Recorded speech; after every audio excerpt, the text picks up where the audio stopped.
kama tulifunzwa mkono mmoja. Matumaini yetu ni kwamba umweli wa afya hapo unapotupata kwa muda kama na huu. Acha nikwambie jambo na karibu katika mjadala wetu wa wiki wa Tukae Pamoja. Tukae Pamoja ni nafasi ya kueleza shida zinazotishia amani, inaingilia kati ili kuimarisha mshikamano kati ya jamii zinazoishi ndani ya ukanda wa nchi za maziwa makuu au PDK. Leo tunazungumza juu ya mshikamano wa kijamii na ushirika kwenye nyanda za juu za jimbo ya Kivu ya Kusini kati ya tumaini na vitisho vinavyoendelea. Narudilia mada kwa sikilivu mwema. Leo tunazungumzia juu ya mshikamano wa kijamii na ushirika kwenye nyanda za juu za jimbo ya Kivu ya Kusini kati ya tumaini na vitisho vinavyoendelea. Katika wiki za hivi karibuni, nyanda za juu za jimbo ya Kivu ya Kusini kumeonekana na kuongezeka kwa mvutano kati ya jamii ambao umezidishwa na jumbe zinazomiminika kwenye mitandao ya kijamii. Tuhuma kubwa zimepelekewa makundi fulani yenye silaha kutokana na vitendo vimojawapo vilivyosajiliwa. Maoni yaliyotolewa na baadhi ya wateteaji wa haki za binadamu kama vile Mumuza Mugwema Jake pamoja na chapisho la account X ya Turaneo Moize yalichangia kuongezeka kwa mvutano kati ya kabila la Wanyamulenge zidi ya jamii zingine zinazopatikana ndani ya jimbo ya Kivu ya Kusini. Video zimoja zinazunguka kuonesha vitendo vibaya vilivyofanywa na wazalendo, wakati video zingine zinaonesha ukatili unaoendelea kufanywa na wahasi wa Turaneo zidi ya raia wa Jamhuri ya Kidemokrasia ya Kongo.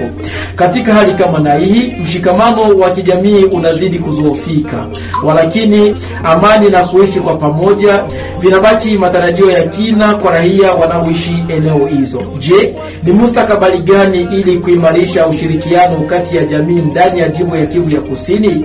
Toa maoni yako kwa nambari 0814667014 au kwa nambari ya redio inayokutangazia mjadala huu kwa muda kama nao kwako, zikiwemo pamoja na redio ya kijamii Umoja, redio ya kijamii Messager du Peuple ya mjini Uvira, redio ya kijamii Kiliba, redio ya kijamii Sange.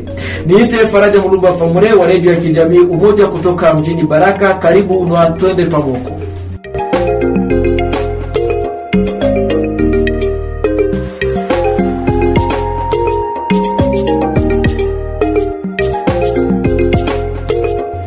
Swalata.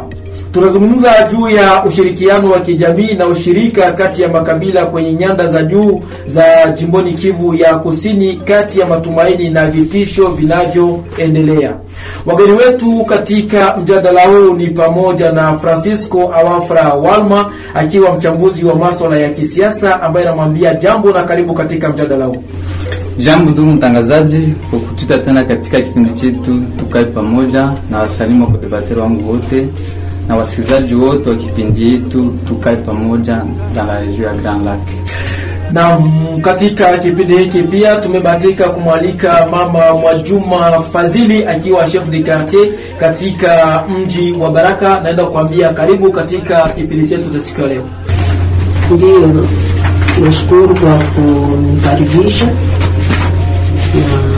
Naitika wito wenu, asante.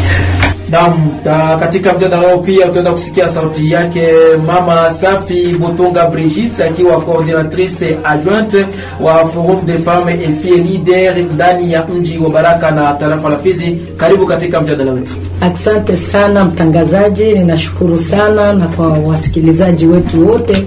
Naam, kipindi Tukae Pamoja. Hacha mpenzi msikilizaji, ni kuambie kwamba tujikite mara moja katika mjadala huu wa Tukae Pamoja katika mada yetu ya siku ya leo, na huku tukianzia naye mchambuzi wa masuala ya kisiasa Francisco Awafra Walma. Hivi ukiwa mchambuzi wa masuala ya kisiasa, ni nini ambacho kwa leo au kwa muda kama na huu kinachochea zaidi ujeuri au ukosefu wa uaminifu kati ya makabila kwenye nyanda za juu na za kati za jimbo ya Kivu ya Kusini? Sawa ndugu mtangazaji, nashukuru sana na nashukuru kwa swali yako. Mbele ya kujibia kwa swali yako ya siku ya leo ndugu mtangazaji, ningependekeza kwanza tuanze na mwanzo, vitu vilianza aye kwa hizi makabila kutokuelewana. Nadhani mbele communauté zenziko zinaishi msiti Kivu zilikuwa ziko pamoja na zilikuwa zinaishi pamoja wote.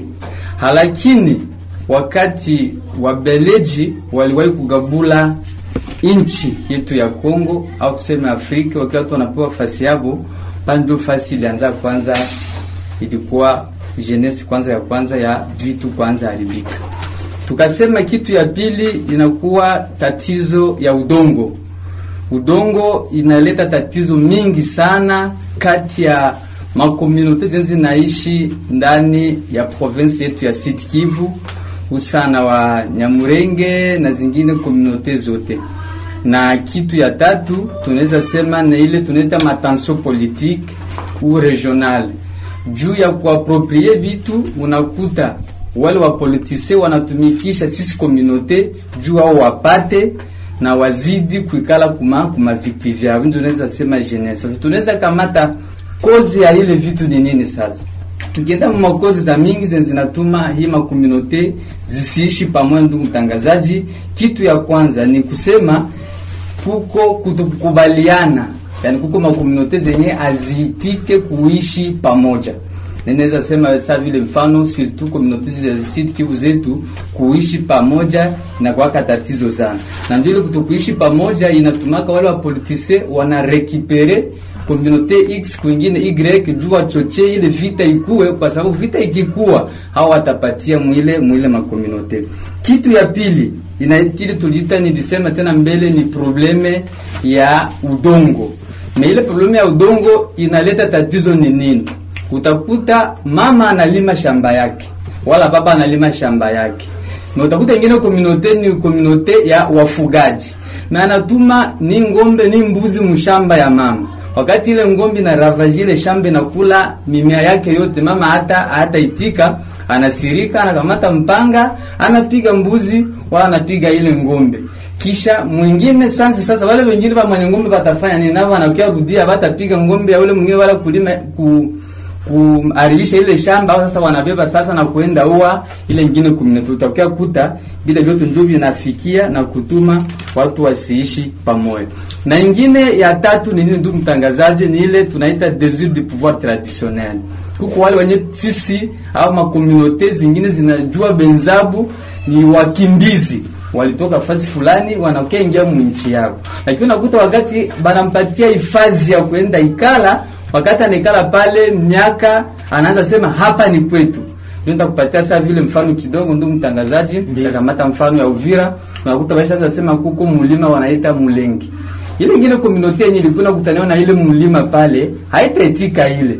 Ndio unakuta ile chanzo ile vita inaanza ku. Na kwa kumalizia tunaweza sema ile nyingine organisation territoriale administrative, c'est-à-dire wakati ya kukata wala kwa kujigabula.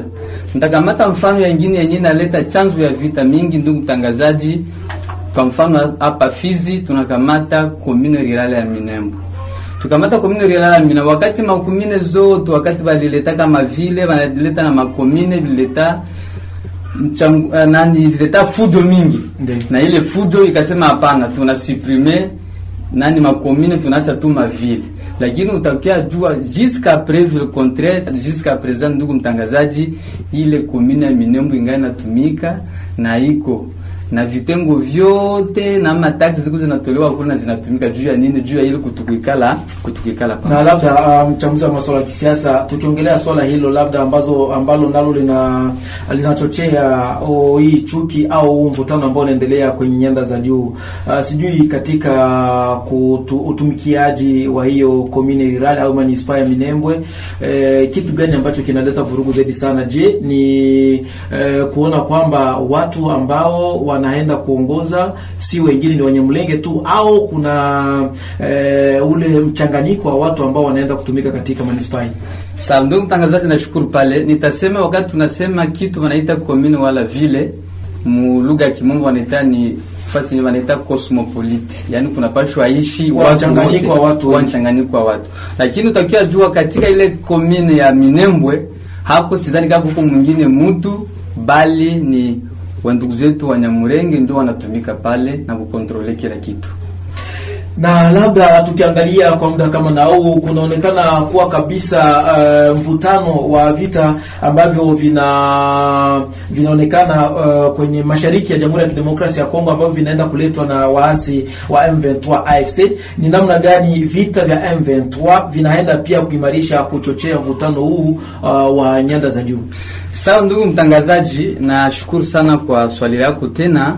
Nadhani kitu cha kwanza, kama mnasikia yani ilianza mwanzo kulikuwa kuna kutaniwa machokochoko, lakini ile dialogue intercongolais ilikuwa mingi, mediation ikakuwa sawa vile watu wanaishi mzuri. Na utakuya jua kila wakati yenye humo mkongo muko agression fulani na watu fulani, utakuwa kuta Wanyamulenge hao wanaendaka ngambo ya ile ya wale wa aggresseur mewana hacha kutumikia inchi yao. Ndio maana nikasema kufatana na ile utakiaona depuis que Turaniro alijadere ku AFM 23 ile yetu tunajua hao ndio wahasi wanakuya haribisha mwingine yetu wenye wako wapuye na pays voisin Rwanda. Depuis ile kukua wenzetu tunaishi nao mzuri, tunapaswa tumikia pamoja porque tupiga aggresseur wetu arudie kwa tukue kwa amani, lakini hao wanasema sisi hatutapigania Kongo lakini sisi tutapigania nini? Tutapigania M23. Ndio kakuyaona ndugu mtangazaji, prise ya Mikenge kamatiwa na wanani wa Tugwaniro, tukaona prise ya nani ya Minembwe ikakamatiwa na Tugwaniro, na kwa sasa hata Rugezi mwezi siku mbili tulisikia sema wa FBB ndio waliwahi kurekipere, lakini sisi kala preuve contraire si ayua juu atapisikia tena kwa radio. Yani ile kuingia au kuitika Watugwaniro, basi tukisema Watugwaniro yani tunasema ni milise ya Wanyamulenge. Lakini sasa si watu wale tukale pamoja tupigania aggressor mwenye anakuya, wewe unasema mimi sasa naenda kwa wale aggressor jua kupiga wale wengine, ile njoo inatuma sasa ile chanzo na ile vita inakuwa mu plateau ya Fizi na Uvira. Na tukiangalia kwa upande mwingine, je, kweli mvutano huo unachukuliwa kwa kikabila na mataifa mengine? Ndiyo, ni tunaweza sema ni wa kikabila kwa sababu ni vitu vilikuwa, lakini kwa siku ya leo tuwezi kamata tena ni mshikamano wa kikabila, lakini tunasema sasa ni agression kwa sababu wao wanaitika kukua watu wa Rwanda wenye wako hapo na M23. Naam, asante mchambuzi wa masuala ya kisiasa kwa kuingia kwa kina kabisa kutufafanua namna gani hali hiyo inaendelea kuwepo na kuchochewa kwa hali kama na hiyo. Mama Safi Butonga Brigitte, je, ni hatari gani za ujumbe wa chuki au ujumbe za chuki au za unyanyapaa kupitia mitandao ya kijamii juu ya hali hii ya ushirikiano wa kijamii kati ya makabila yanayoishi jimboni Kivu ya Kusini? Asante sana kwa swali lako ndugu mtangazaji. Utaka kusema kwamba kuna ujumbe nyingi ambazo ziko na tawanika sana kwenye mitandao, na kwa ujumbe mwingi ambao unao tawanika mwingi tunaona kwamba ni ujumbe unaochochea ubaguzi, ni ujumbe ambao unaongeza mgawanyiko wa kijamii na kikabila. Kila mara wakati watu wanapoona kwenye mitandao, watu wanakuwa na haraka ya kusoma, lakini hautakuta kwa kweli kuna habari kamili ambazo zinaambia watu ya kwamba hii ndio kweli. Kila wamoja, kwa sababu kama analista anavyotoka kusema sasa hivi huyu mchambuzi, ya kwamba kuna watu wanakuwa na makundi, na yale makundi kila wamoja wanataka kusema habari zao ambazo zitawapendelea wao, na hivyo watakuwa kwenye mitandao, watu wote wanakimbilia kwenye mitandao kwa habari ya kweli, kwa habari ya uongo, halafu inakuwa inachochea ile chuki ndani ya watu. Na labda tukiangalia kwa upande mwingine, jumbe hizi zina msingi gani kwa hali ya mashariki hii ya Jamhuri ya Kidemokrasia ya Kongo, ambako tunaenda kuona kuko aggression ya M23 AFC, na pia tukiangalia ndani ya ukanda wa nchi za maziwa makuu, Burundi, Rwanda, Uganda na hata pia Kongo, ni msingi gani zaidi sana wa hali kama na hii zaidi sana mashariki mwa Jamhuri ya Kidemokrasia ya Kongo? Asante sana ndugu mtangazaji. Kwa kweli tunaona kama jambo hili ni jambo ambalo wanasiasa wanakalia sana, nao wanalikalia kwa sababu wanajua wakilikalia watapata faida, na hizo faida ndio wanafanya, wanachochea. Na vita hivi havikuanza leo, vimekawia sana. Navyo kila mara katika teritwari ya Fizi, teritwari ya Uvira, Mao Plateau zetu zote huko ni vita siku baada ya siku. Na hiyo inachochewa tu na hawa wafanya siasa. Nao wanafanya vyombo vya habari wanavitumia kwa sababu ya maslahi zao. Na hivyo wakati wanatumia vyombo vya habari, wanakuwa wanaona kwamba ni njia rahisi watafikisha habari na kuchonganisha watu. Kama yeye yuko mwanasiasa anatafuta cheo, yuko mwanasiasa ana madai yake ambayo anayangoja, na kwa sababu hayo yote yatafanya makanda yetu yanabakia kwenye mvutano kila leo, na watu ambao wanaoathirika sasa ni sisi jamii, na wale ambao wanaotafuta maslahi yao wanakuwa kama vile wanafichama. Namna gani hali hiyo inaweza ikatokea hata kuathiri uhusiano kati ya jamii zinazopatikana ndani ya nchi hizi jirani? Tukiangalia kwamba huko kuna shutuma kwamba kuna nchi fulani ambayo inakuja kutuma waasi wao ili waje kuweka hatarini raia wa Jamhuri ya Kidemokrasia ya Kongo. Kwa kweli, ndugu mtangazaji, hatuwezi kosa kujua hilo. Tunaliona kwa macho kwa sababu ni waziwazi sasa. Kama tunaweza kuona jeshi letu sisi tunawajua, lakini kama tunaona picha za waasi wengine au tunaona picha za maskari wengine, mara moja tutajua kuna maskari ambao wanatuvamia. Na kama wamekuja kutuvamia, kwetu hatari ni kwamba habari za uongo zitaanza kuzuka.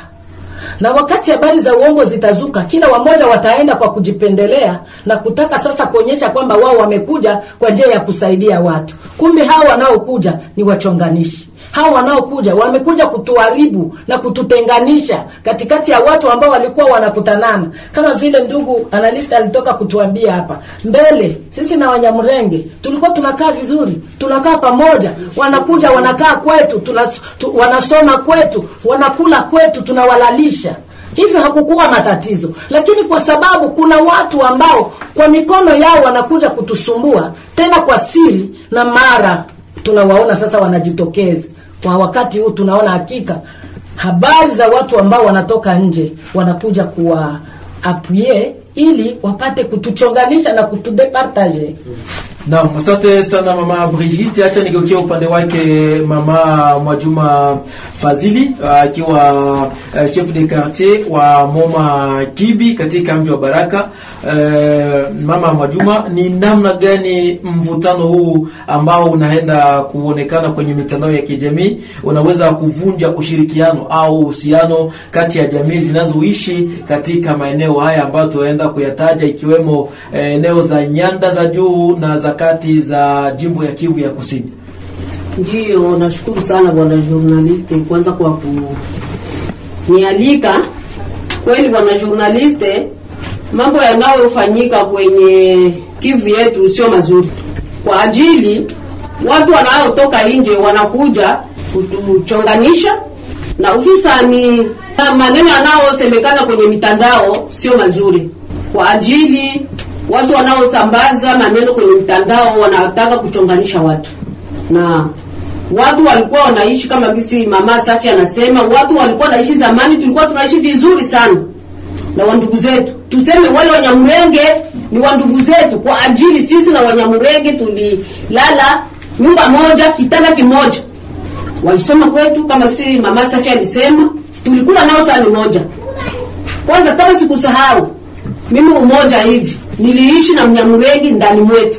Mimi nalala chini, Mnyamurenge anapewa kitanda changu mimi cha rasoro ndani mwetu sisi. Ndio. Na kama nilifikia vile tu tulionekana tuko wana ndugu. Lakini sasa leo kuna nchi zingine zinakuja kutuchonganisha sisi na wandugu zetu. Hata kama sio wandugu zetu wenye tunaenda tulichangia nao damu, lakini ukiishi na jirani yako, jirani ni ndugu.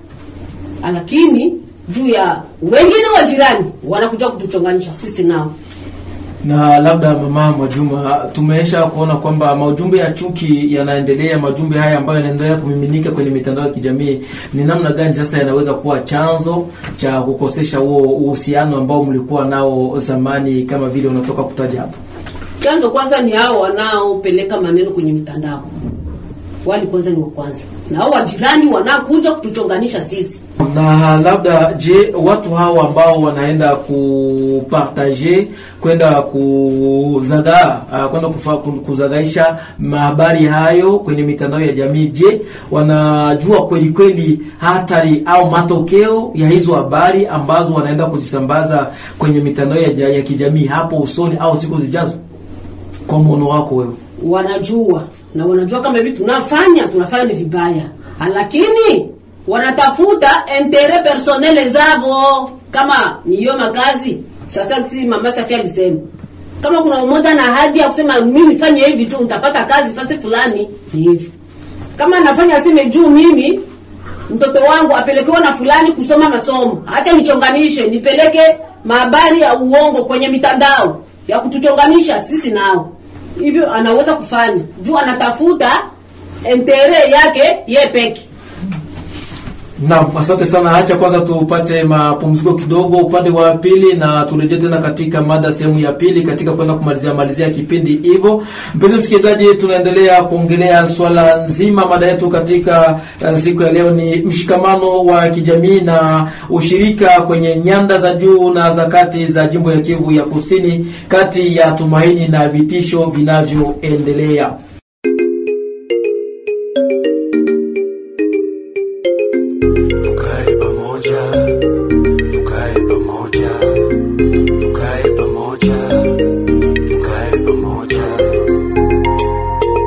Kama tulifunzwa mkono mmoja haupige ngoma, tuishi pamoja kwa moja tusite. Naam, acha turudie kwenye studio na mada yetu, tukianza naye mama Safi Brigitte. Ni namna gani wanajamii tofauti wanachukulia makundi yenye silaha? Asante sana ndugu mtangazaji kwa swali nzuri ambalo jamii zetu jinsi gani wanavyochukulia haya makundi ya kijeshi yanayoshika silaha katika nchi yetu. Kwa kweli baadhi ya walio wengi wanawaona kwamba hawa watakamata defense kwa ajili ya kundi lao na kwa ajili ya kabila lao. Unaona watu wamoja wanaona kama wazalendo wako ni kwa sababu hao wanakingia haki za tarafa lao na mji wao au kabila lao. Na wale wengine ambao tunaweza kuwaita watuganeo, hao nao pia wanaona kama hao wataenda huko watakuwa na silaha, watakuwa wanatukingia sisi Wanyamulenge, watakuwa wanatukingia na mali zetu, watakuwa wanakingia hata ardhi yetu. Hayo yote watu wanaona kama vile ni mtazamo wa kwamba wanaona watu ambao watawakingia wao. Watu wanashindwa kujua kwamba serikali ni moja, na serikali moja inapaswa kuwa na jeshi moja. Lakini kwa sababu ya hizi shida za kuchonganishwa na watu ambao wametuchonganisha, leo makundi yanakuwa mengi mteritwari ya Fizi, teritwari ya Uvira. Makundi inajaa. Unajiuliza haya makundi inayoshika silaha kwa kweli ni makundi kwa ajili ya kuleta amani au ni makundi ya kufanya kazi gani? Na hapo ndio inatuma watu wanakuwa wanaona labda hii kundi letu linatuchunga, labda hili kundi letu linatuchunga. Na zaidi ya yote inakuwa ya kwamba wazalendo kwa mfano, wao wanaweza kukamata silaha lakini wanajiunga pamoja na serikali. Wanasema sisi kwa ajili ya kupiganisha adui anayekuja, acha tujiunge na serikali. Lakini ajabu ni kwamba kuna kundi zingine zinakataa kujiunga na serikali na wanakutaniwa wako wakaaji. Hao mara moja nao tunaanza kuwaona mashaka. Tunawaona mashaka ya kwamba kuna watu tunaonana mashaka katika jamii zetu. Na labda mama Brigitte, ni tukiangalia kabisa kwa kina makundi haya yenye kusikilia silaha, msaada wao wa kusema kwamba wataenda kutetelea jamii yao tarafa, wanaopata kutoka wapi? Unajua kama hivi tunatoka kusema sasa hivi ya kwamba jamii inawaona kwamba hii ni kundi letu litatusaidia. Tunasikia kwamba kuna jamii ambazo zinaweza kuwatia moyo, kwa sababu misaada inatofautiana. Kuna misaada mimoja, wamoja wanapata misaada kwa ndugu zao, wamoja wanapata misaada kwa marafiki zao.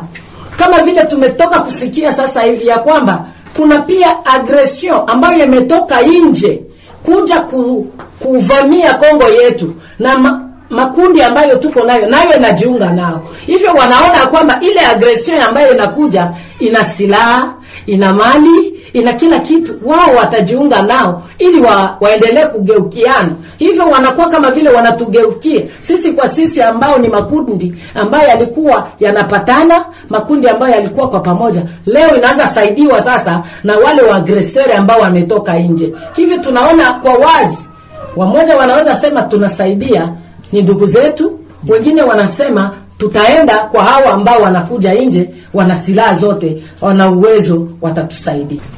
Asante sana mama Brigitte. Na tumeenda kuona kwenye mitandao ya kijamii na hata pia kusikia kwamba kulikuwepo na mvutano kati ya wakahaji, yani raia, na watu wale ambao wanaenda kushikilia silaha. Sijui mvutano bado mgali au hivyo umeshapungua kati ya raia na wale watu ambao wanaenda kushikilia silaha, makundi yenye kushikilia silaha.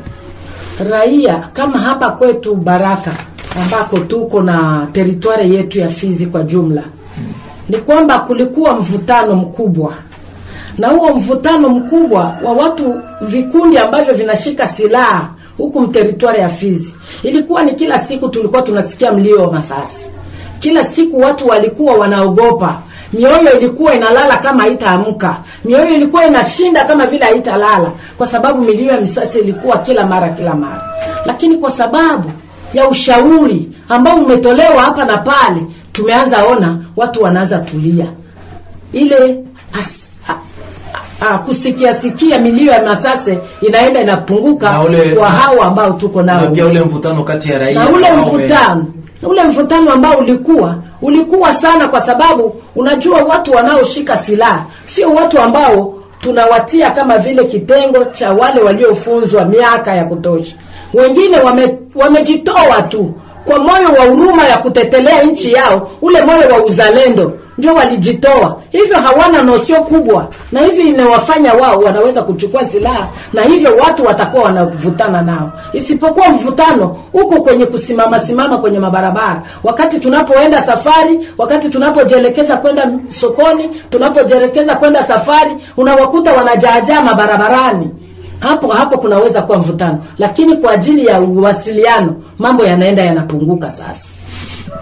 Mchambuzi wa masuala ya kisiasa, tukiachana na mama Safi Brigitte, ni namna gani wanajamii wanachukulia hali hii ya kupanda kwa mvutano au kuongezeka kwa mvutano kwenye nyanda za juu na za kati za jimbo ya Kivu ya Kusini? Sana ndugu mtangazaji, na shukuru sana. Nadhani tukiangalia kwa ile swali unauliza, kitu ya kwanza tunaweza sema kuko krizi ya confiance ya mingi. Juu ya nini? Hakuna mtu anaweza itika sasa tuseme Mbembe, sasa tuseme Mfuliru, Mnyindu aende ile fasi yenye iko sokipasio ya Twigwaniro. Kwa sababu gani? Kwa sababu wale watu hawana maslaha ya kujenga nchi yetu, hawana maslaha ya kutetea nchi yetu, bali ni watu atujue lengo lao ni nini. Na ndio pale nitarudia kidogo ndugu mtangazaji kwenye mama Brigitte aligusia kidogo.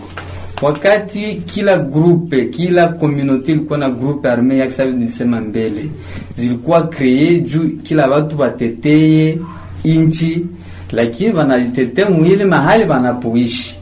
Lakini kwa kufikia mwili tatizo tunayo, kwa kuona baagresser benye banaitwa ba M23 mebaba kusuteni na pays voisin nye kila mtu anajua ni Rwanda mwenye anasutenir M23, kusikia tena bandugu zetu tena bale benye tunaishi nabo mu territoire moya, hata kama tulikuwa tunakutaniwa na malalamiko, tulikuwa tunakutaniwa na malumbano, lakini zilikuwa zisajateniwe, zilikuwa zishaisha.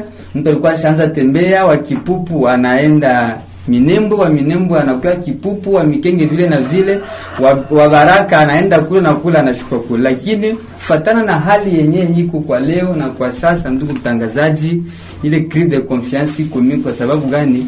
Wale wenzetu wa Nyamurenge wenye wanaishi mu plateau ya Fizi Uvira hawezi shuka saa hiyo muone Mwibaraka. Ni saa vile saa hiyo hawezi ona Mubembe, Munyindu, Mufulero, Mikenge pasi hivi kusoki pasua wala Minembo. Sadiri ile ni kitu yenye natuma vitu visitengenee mzuri.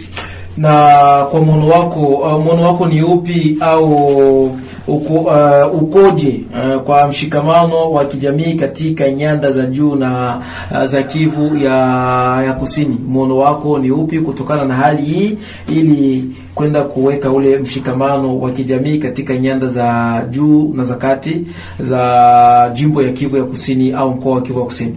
Sawa, mimi mwono wangu yenye naweza furahia kusema ni juu ya nini, ndugu mtangazaji. Kitu ya lazima ilikuwa kwa tujitie pamoja sisi wote makominote, tupiganishe kwanza adui, kisha tutafute namna gani ya sisi tuishi pamoja, kwa sababu watu hawezi ishi mumamikokotano ya kila siku ya kila saa. Hapana, ila kitu ya lazima ya sisi tuishi pamoja. Mama Majuma, sijui ni mtazamo gani au kitu gani ambacho viongozi wanaendelea kukifanya ili tukiangalia kwa ngazi ya mkoa, kwa ngazi pia ya kitaifa, kutokana na mvutano huu ambao unazidi kuongezeka katika eneo hizo ambazo tunaendelea kuziongelea. Je, kwa muono wako unaona kwamba serikali kwa mfano kama vile ya jimbo ya mkoa wa Kivu wa Kusini na hata pia serikali ya kitaifa kule Kinshasa wana ile nia ya kuingilia kati ili kwenda kumaliza mtafaruko au mzozo? Ile nia wanayo. Kwanza hata na wenyewe wapendi, wanataka vita ishe sasa hivi. Na ndio maana nimesema waikae chini. Wakuu viongozi wote kuanza nao wachonganisho na kutuchonganisha na wenyewe wote waikae chini kwenye mazungumzo. Na waungane kwa pamoja. Mama Safi Brigitte, sijui kama unalokuongeza ni namna gani mvutano huu unaweza kuathiri uhusiano kati ya jamii katika jimbo ya Kivu ya Kusini na pia hata katika nchi za maziwa makuu? Asante sana ndugu mtangazaji. Jambo hili linaweza hasiri sana. Kwanza itatufanya sisi kuishi hali ya mtengano. Hakutakuwa uaminifu, kwa sababu hakuna mtu ambaye ataaminia mwenzake, kwa sababu tumeshikia kila mtu silaha na kutaka kujionyesha nani aliye na nguvu kuliko mwingine, nani atatoa mwenzake, nani ataua mwenzake. Hiyo inaweza kutuletea hasara sana katika maisha yetu, na zaidi ya yote inaweza kutuambia kwamba kuna habari za uchonganishi ambazo ziko nasumbua, na hizi habari za uchonganishi zinaweza kusaidiwa ili kuhimiza watu mazungumuzo, kuhimiza watu iwe mazungumuzo kati ya jamii, kwa sababu kunaweza fanyika hata mikutano ambayo inaweza kufanyika ya majadiliano. Labda tu tuende na swali la kutafuta tayari suluhisho ili kwenda kumaliza tatizo kama na hili. Alors, nini kifanyike ili kujenga tena uaminifu kati ya jamii ya Banyamulenge na jamii zingine zinazopatikana katika jimbo ya Kivu ya Kusini wakati huu ambao vita vya waasi wa M23 AFC vinaendelea? Mama Brigitte. Ndio, asante sana ndugu mtangazaji. Kwetu sisi tunachokiona kwamba kile ambacho kinaweza tena kutusaidia kujenga tena uhusiano mzuri ni kwamba watu kuhimiza mazungumzo kati ya jamii. Na miongoni mwa kuhimiza mazungumzo hayo, sharti kufanyike mikutano ya majadiliano, na pia kutafuta wapatanishi wasioegamia upande umoja, na hiyo itazuia migogoro ambayo ipo. Pamoja na hiyo, tunaweza kuona pia jinsi gani ya kupambana na habari za uongo kwenye mitandao, nayo iko nazusha mengi. Kwa hiyo watu waanze kuelimishwa habari za historia za kweli zilizopitika, zile historia za watu ambao wanajua kweli wa mambo kuliko kusema uongo. Watu wazima wanaweza anza kutoa historia za uchonganishi, lakini afadhali watu kama wanaweza kuanza kupambana na habari za uongo, ni watu waanze sasa kuwa na kweli ndani ya vinywa vyao. na kuambia watu ushuhuda wa kweli wa yale ambayo yaliyopita, kwa sababu kuna wengine wakati anaposhuhudia uongo anaambia watu na wale watu nao wanabeba hiyo uongo. Lakini afadhali watu wawe na culture ya kusema kweli. Pia tunasema kwamba watu wangefanya vikundi vya mapatano, hata vikundi vya kuhimiza watu, tuone kama tunaweza kuukalia, kama kunaweza kuwa ma activité génératrice de revenu, kama watu wanaweza changana makundi kama vile tulivyokuwa tena zamani. Tunaweza kufanya vikundi vya maendeleo kwa pamoja, vikundi vya kazi pamoja, na hivyo vitasaidia hata vijana wanaweza kuungana kwa vikundi mbalimbali ili vianze kuondoa ile wasiwasi, ubaguzi ambao ulikuwa umekwisha kujenga. Na asante sana Mama Safi Butunga Brigitte kwa maoni yako au kwa maoni yako ya suluhisho katika kuishi kwa pamoja na kuendeleza mshikamano au ushirikiano. Mama Mwajuma Fazil, nini kifanyike ili kuboresha mshikamano wa kijamii na tuende kuepuka haya yote ambayo tunaenda kuyaona ambayo yanatupelekea kwenye mvutano na kwenye mfarakano? Ndiyo, ya kwanza mimi naona ni wale wenye wanasambaza maneno ya uongo na ya ukweli kwenye mitandao, wale wakataziwe na serikali iwashughulikie, iwakamate na iwazibu.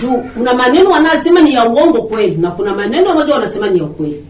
Kumbe ile wanasema wenyewe wahati kabisa, wahati kuona kusambaza maneno kwenye mitandao. Wenye kupaswa kutangaza maneno ya vile ni ba journalist, ndio tunajuaga, ndio wanatangaza maneno.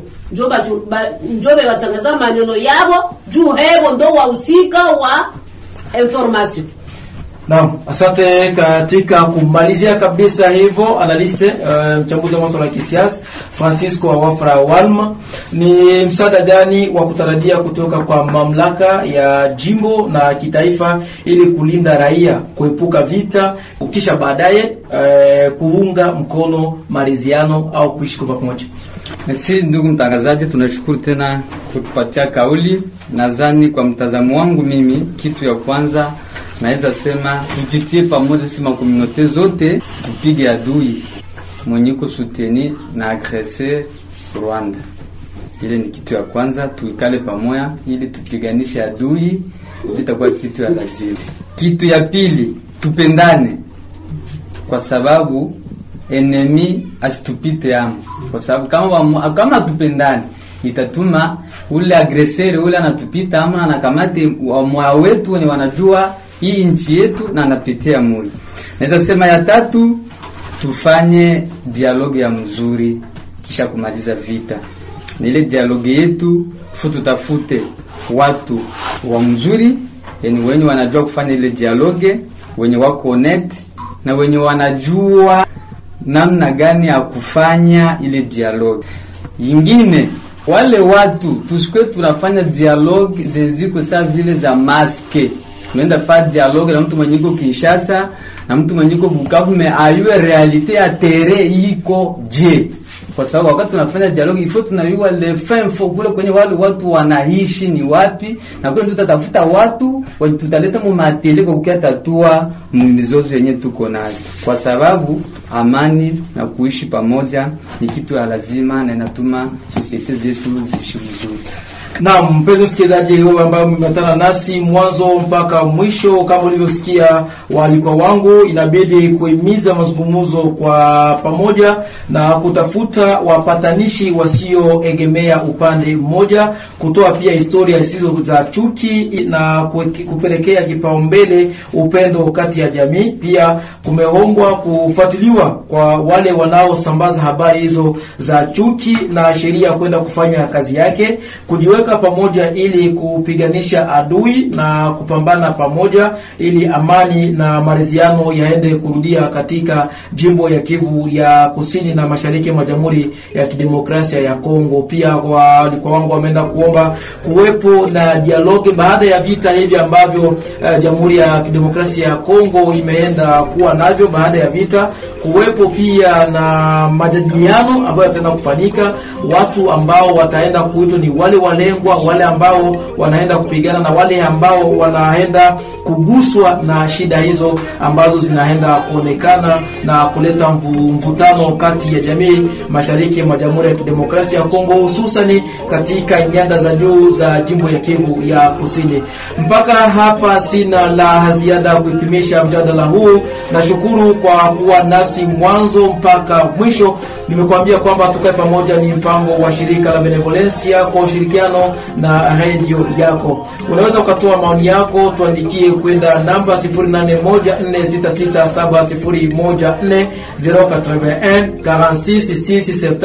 081 au kwenye namba ya radio inayokutangazia mjadala huu kwako. Nilikuwa Faraja Muluba Famure wa radio ya kijamii Umoja kutoka mjini Baraka. Kwa majaliwa ya Mwenyezi Mungu tukutane tena, alamsiki.